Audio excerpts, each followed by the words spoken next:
балдардын көбүнчө оозунан жагымсыз жыт пайда болушу бул себеби эң көп болушу мүмкүн. Мисалы оозундагы тиштерди курт деп коебуз, кариес зубов же болбосо ооз көңдөйүндө, мурун көңдөйүндөгү оорулар менен байланыштуу болушу мүмкүн. Фарингит, танзилит деп коебуз, же болбосо гайморит деп коебуз.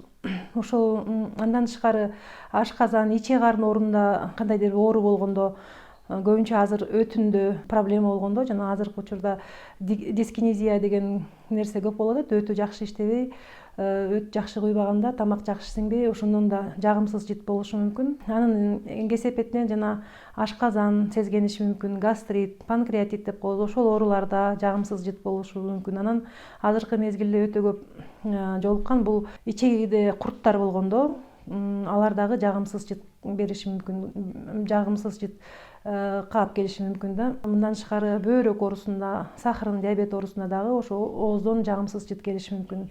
Эми булардын себебин билиш үчүн албетте эне аталар өзүлөрү бул проблеманы чече албайт деп ойлойм. Сөзсүз түрдө адиске кайрылып, ошол жагымсыз жыт кайсы жерден кандай болуп, эмне болуп атканын себебин аныктап, тактап, ошого жараша анан дарылаш керек деп ойлойм.